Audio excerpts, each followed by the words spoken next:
ശ്യാം, ശ്യാം, എഴുന്നേക്ക് ശ്യാം. എത്ര നേരമായി ഇവിടെ കിടക്കുന്നു? വീട്ടിൽ പോകുന്നില്ലേ?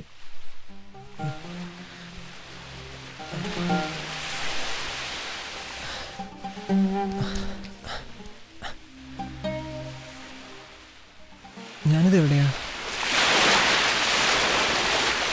ഇതേതാ സ്ഥലം? നിങ്ങളാരാ? എൻ്റെ പേരെങ്ങനെ അറിയാം? എനിക്ക് നിന്നെ അറിയാം, നിനക്ക് എന്നെ അറിയാൻ വഴിയില്ല. എന്നെ കണ്ടിട്ടുണ്ടാവില്ല, ഞാൻ പുറത്തിറങ്ങാറില്ല. ഞാൻ എങ്ങനെ ഇവിടെ എത്തിയത്? ഇന്നലെ ബൈക്കിൽ വന്ന് ഇവിടെ കിടന്നതാ. നല്ല ഫിറ്റായിരുന്നു. ഞാൻ വിളിച്ചു നോക്കി, നീ വരാൻ കൂട്ടാക്കിയില്ല. ഇവിടെ തന്നെ കിടക്കണമെന്ന് പറഞ്ഞു. എൻ്റെ ബൈക്ക് അവിടെ? ബൈക്ക് അവിടെ മാറ്റി വെച്ചിട്ടുണ്ട്. വാ, കാണിച്ചു തരാം.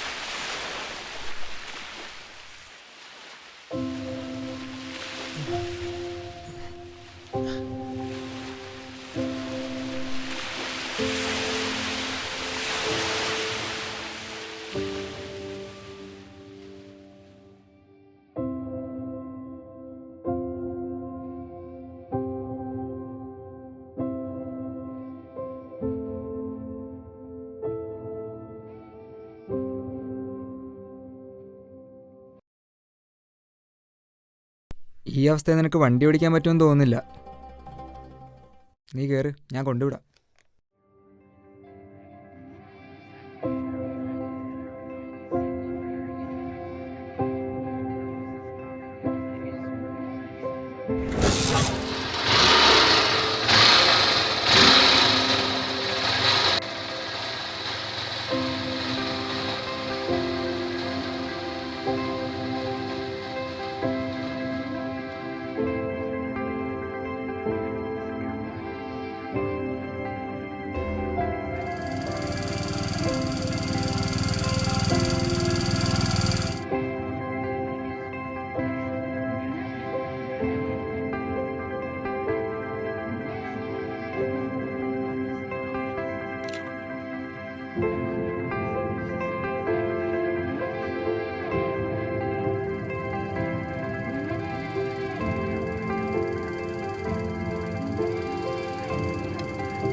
നിർത്ത്.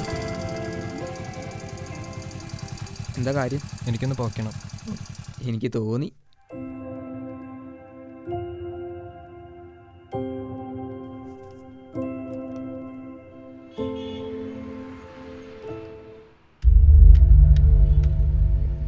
ഇന്നലെ രാത്രി നീ എന്തൊക്കെയോ വിളിച്ചു പറയുന്നുണ്ടായിരുന്നല്ലോ, നിനക്ക് ആരും ഇല്ല എന്നൊക്കെ. വീട്ടിലാരൊക്കെയുണ്ട്? തന്തയുണ്ട്, തള്ളയുണ്ട്, പിന്നെ ഒരു അനിയനും. ആഹാ, ഇത്രയും പേരുണ്ടായിട്ടാണോ ആരും ഇല്ലയെന്ന് പറഞ്ഞത്? അവരൊന്നും എൻ്റെ ആരുമല്ല. അവരും എനിക്കൊരു ബന്ധമില്ല. അതെന്താ അങ്ങനെ? അവരെന്നെ ഒരു അനാഥാലയത്തിൽ നിന്ന് ദത്തെടുത്തതാണ്.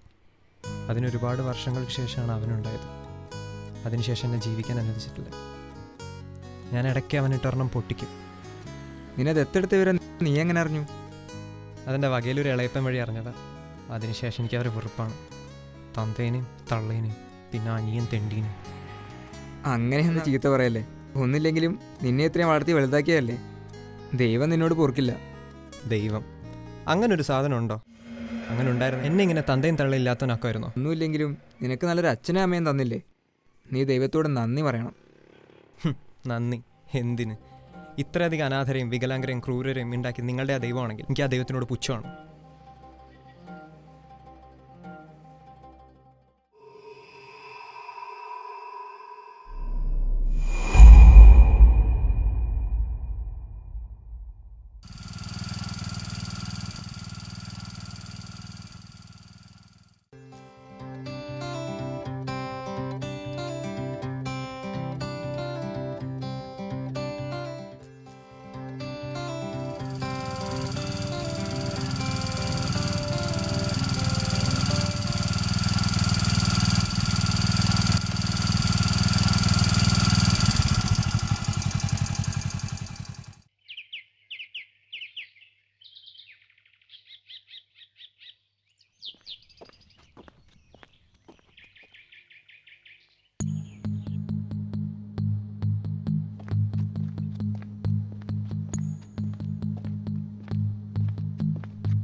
കയറി വാ.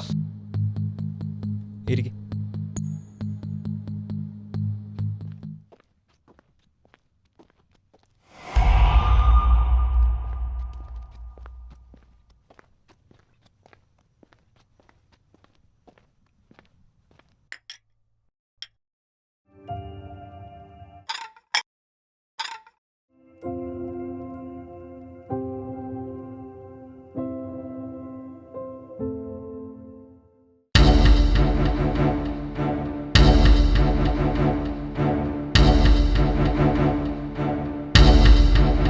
ഏയ് തള്ളേ, ഇവിടെ ഒന്നും ഉണ്ടാക്കി വെച്ചിട്ടില്ലേ? നിങ്ങൾക്കൊക്കെ ഇവിടെ എന്താ പണി? മനുഷ്യനോട് വിശന്ന് കയറി വരുമ്പോൾ ഞാൻ ഈ പറയുന്ന വല്ല നിങ്ങൾ കേൾക്കുന്നുണ്ടോ? അമ്മേ അമ്മേ, അന്ന് എല്ലാരും കൂടെ ചേട്ടനെ അങ്ങ് കൊണ്ടുപോയിട്ട് ഇതുവരെ വന്നില്ലല്ലോ. ചേട്ടൻ എന്താ വരാത്തെ? അമ്മേ പറയമ്മേ.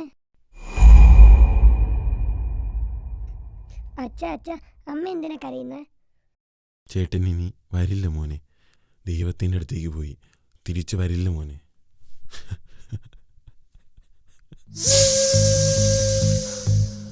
ഞാൻ മരിച്ചിട്ടില്ല. നിങ്ങൾ എന്നെ കാണുന്നില്ലേ? ഇവർക്കെന്നെ കാണാൻ പറ്റുന്നില്ലേ? ഞാൻ പറയുന്നവർ കേൾക്കുന്നില്ലേ? അവർ നിന്നെ കാണില്ല.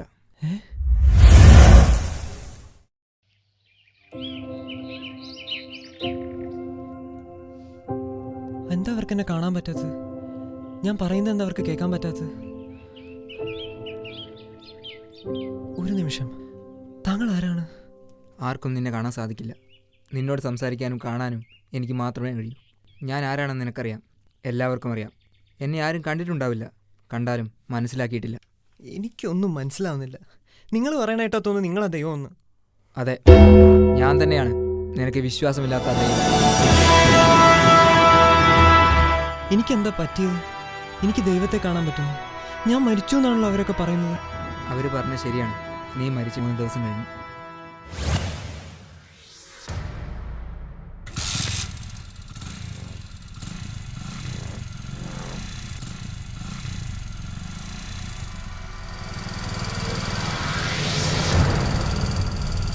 മദ്യപിച്ച് വാഹനം ഓടിച്ച് നീ നിയന്ത്രണം തെറ്റി റോഡിൽ തലയിടിച്ച് വീഴുകയായിരുന്നു.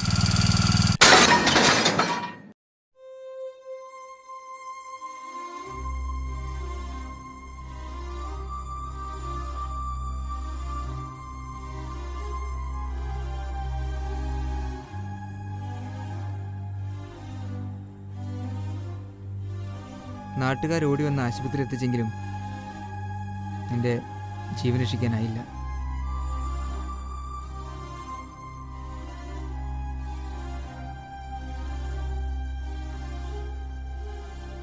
കണ്ടില്ലേ, നീ അന്യരായി കണ്ട നിന്റെ വീട്ടുകാർ നീ ഇല്ലാതായപ്പോൾ നിനക്ക് വേണ്ടി നെഞ്ചു പൊട്ടി കരയുന്നത്.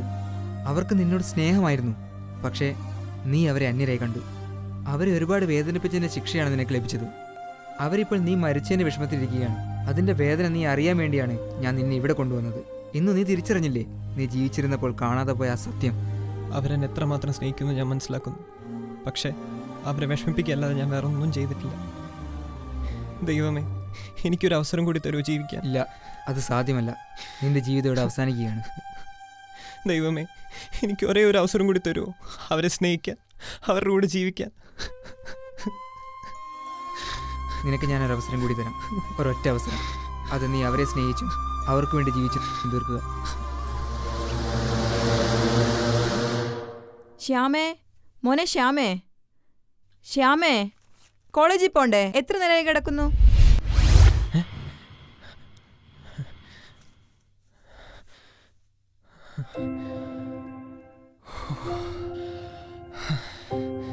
മമ്മി,